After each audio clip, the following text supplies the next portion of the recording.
जो मौजूदा गवर्नमेंट चल रही है पिछले 10 सालों से, वो इस देश को सांप्रदायिकता की आग में झोंकना चाह रही हो, कर भी रही है।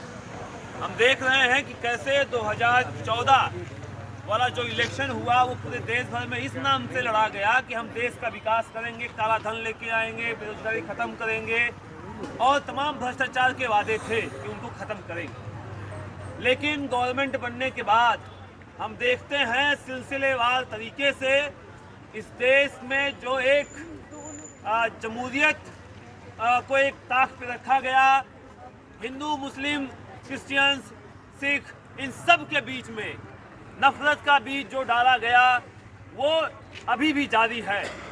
और इस देश में जो कहा जाता है कि एक खुली मिली संस्कृति है इस देश की, कोई भी जो है हर लोग एक दूसरे से जुड़े हुए हैं।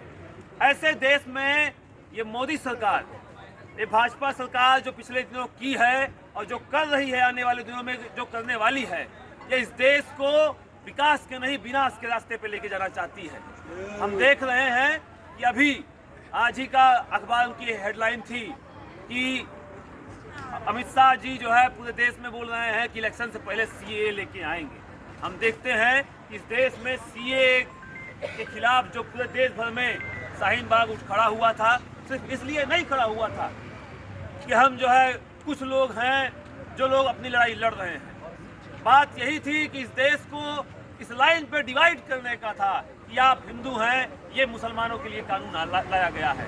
आप ये समझिए कि इनका घर जब यहाँ से खाली हो जाएगा तो आपको इनकी जगह मिल जाएगी, इनकी ज़मीनें आपकी हो जाएंगी। ये लोग कब्जा किए हुए हैं। साथियों, इस देश में आज तक कोई ऐसी सरकार नहीं आई थी जो भाई भाई में, जो पड़ोसी में दीवार खड़ी कर दे, एक नफरत की दीवार जो आने वाले 20 साल तक नहीं जो है गिराई जा सकेगी। और हम आज उस दहलीज पे आके खड़े हुए हैं जहां पर हम देख रहे हैं, अगर माना भी जाए कि 24 की इलेक्शन में जो होगा वो समय बताएगा। अगर ये गवर्नमेंट जा भी रही है तो हम देखते हैं कि ये जो नफरत की आग घर घर में फैलाई गई है, इस आग को बुझाने में इससे दुगना समय लग जाएगा। साथियों, आज अभी जिस मसले पे हम लोग यहाँ पे आए हैं, उत्तराखंड में यूसीसी एक नया यूनिफॉर्म सिविल कोड लेके आया जा रहा है। कहा जा रहा है कि ऐसा है कि सबके लिए एक समान कानून होगा। इस देश के संविधान पे बराबर से हमले किए जा रहे हैं और ये एक हमला ये भी है। इस देश का संविधान कहता है किसी भी व्यक्ति को उसके धर्म को मानने की, उसको प्रैक्टिस करने की, उसके ये उसका जो पर्सनल लॉ है, ये उसकी जो पर्सनल बात है, वो अपना माने या ना माने, जो मन कहे वो करे। लेकिन वो किसी दूसरे के ऊपर अपना वो थोप नहीं सकता है। हम देख रहे हैं कि पूरे देश भर में एक रंग थोपा जा रहा है और उस एक विचारधारा थोपी जा रही है कि आप अगर इस देश के अंदर अगर आप बात करेंगे, अगर आप मान लीजिए मुसलमान हैं, तो आपको पहले से ही क्रिमिनलाइज किया जा रहा है।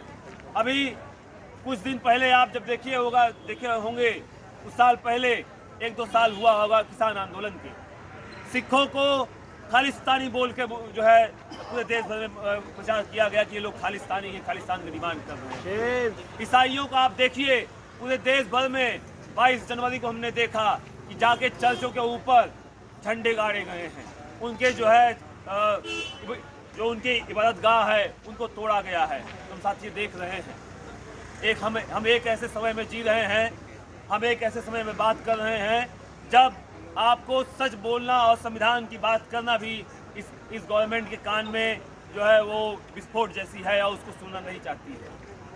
और एक बड़ी हास्यास्पद बात भी जो सामने आई है, जो इनके यूसीसी बिल में आया है, कह रहे हैं कि जो कोई प्रेम भी कर रहे हैं उनकी भी रजिस्ट्री जो है गवर्नमेंट देखेगी। बाबा साहब अम्बेडकर कहते थे इस देश से जब तक जाति का विनाश नहीं होगा तब तक ये समाज आगे नहीं बढ़ पाएगा। वो समाज का ये जाति का विनाश कैसे होगा? वो कहते हैं कि ये रोटी और बेटी का जो रिश्ता है, ये इसको जो है वो सामूहिक करना होगा। प्रेम जो लोग ये कहते थे कि ऐसा प्रेम आपको करना है तो आप सेम कास्ट में करिए।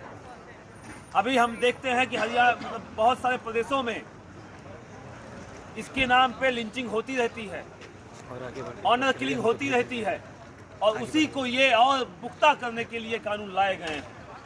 साथियों, इन्हीं बातों के साथ आज हम लोग ये पुतला दहन करने जा रहे हैं पुष्कर सिंह धामी का, और आप लोग इसमें शरीक होइए और इस पूरे जो एक नैरेटिव जो फैलाया गया है विभाजन का पूरे देश भर में लोगों के बीच लोगों का, उसके खिलाफ आप लोग खड़े होइए।